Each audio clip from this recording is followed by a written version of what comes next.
Guys ये बात है 12 अगस्त 2021 की, जब इसरो ने सुबह 5:43 पर GSLV F10 रॉकेट से OS-3 यानी अर्थ ऑब्जर्वेशन सैटेलाइट 3 की लॉन्चिंग की। लॉन्चिंग के बाद रॉकेट सफलतापूर्वक अपने पहले और दूसरे स्टेज को पार कर लेता है, लेकिन तीसरे स्टेज में इस रॉकेट का संपर्क अचानक इसरो से टूट जाता है। इसरो का पहले ऐसा मानना था कि ये मिशन जरूर सफल होगा, लेकिन हुआ इसका बिल्कुल उल्टा।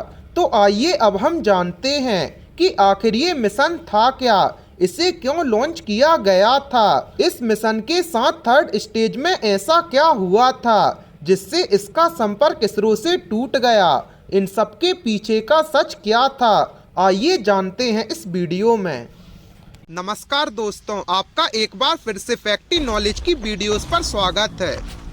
गाइस सुबह 5:43 पर श्रीहरिकोटा के सतीश धवन स्पेस सेंटर के लॉन्च पैड से GSLV F10 रॉकेट को लॉन्च किया जाता है। ठीक 2 मिनट तक उड़ान के बाद पहले स्टेज यानी रॉकेट के सबसे निचले हिस्से में लगे strap on booster 2 minute 29 second के बाद अलग हो जाते हैं।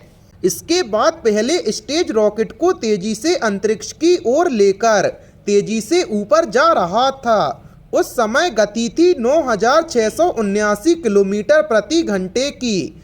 लॉन्चिंग के करीब 2 मिनट 31 सेकंड के बाद रॉकेट का पहला स्टेज यानी GS1 यान से अलग हो जाता है। दूसरे स्टेज पहले स्टेज के अलग होने से 1 सेकंड पहले ही शुरू हो चुका था। दूसरे स्टेज यानी GS2 के साथ OS-3 सैटेलाइट करीब 13,729 किलोमीटर प्रति घंटे की रफ्तार से अपनी फिक्स लोकेशन की ओर बढ़ रहा था। इसी समय सैटेलाइट के ऊपर बने हीट शील्ड यानी रॉकेट के सबसे ऊपरी हिस्से का कवर हट जाता है। लॉन्चिंग के करीब 4 मिनट 51 सेकंड के बाद दूसरा स्टेज भी बंद हो जाता है। इसके 4 सेकंड के बाद दूसरा स्टेज रॉकेट को छोड़कर अलग हो जाता है। यहाँ तक तो सब कुछ ठीक चल रहा था और इस समय रॉकेट की गति करीब 18,741 किलोमीटर प्रति घंटे की थी। मिशन कंट्रोल सेंटर में वैज्ञानिक खुशियां मना रहे थे।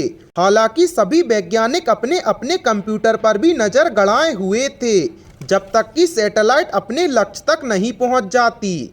वो लगातार डेटा पर ध्यान दे रहे थे। लॉन्चिंग के करीब 4 मिनट 56 सेकंड के बाद तीसरे स्टेज यानी GS3, जिसे क्रियोजेनिक इंजन कहते हैं, उसने अपनी शुरुआत कर दी, लेकिन अचानक मिशन कंट्रोल सेंटर से उसका संपर्क टूट गया।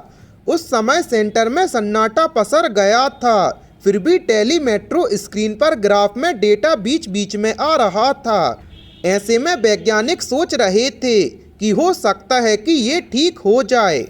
रॉकेट के लॉन्चिंग के करीब 18 मिनट 24 सेकंड पर क्रियोजेनिक इंजन को बंद होना था। इसके 5 सेकंड यानी 18 मिनट 29 सेकंड पर क्रियोजेनिक इंजन को बर्न आउट करना था, जो कि नहीं हुआ, और इसे फिर 18 सेकंड पर OS-3 से अलग होकर हट जाना था, ये भी नहीं हुआ, यानी 18 मिनट 29 सेकंड। और मिशन को पूरे होने के आखिरी समय 18 मिनट 39 सेकंड के बीच इंजन और सैटेलाइट से संपर्क टूट गया था। इसके बाद मिशन कंट्रोल सेंटर में वैज्ञानिक के चेहरे पर तनाव की लकीर दिखने लगी। थोड़ी देर तक वैज्ञानिक आंकड़ों के मिलने और अधिक जानकारी का इंतजार करते रहे, और फिर इसके बाद इसरो प्रमुख ने कहा कि क्रियोजेनिक इंजन में तकनीकी खामी का पता चला है, जिसकी वजह से ये मिशन पूरी तरह सफल नहीं हो पाया। और इसके बाद ये घोषणा की गई कि ये मिशन अधिकांश रूप से फेल हो चुका है। गाइस अगर ये मिशन कामयाब हो जाता तो सुबह करीब 10:30 बजे से ये सैटेलाइट भारत की तस्वीरें लेना शुरू कर देता। इस मिशन के साथ इसरो ने ये 3 काम पहली बार किए थे।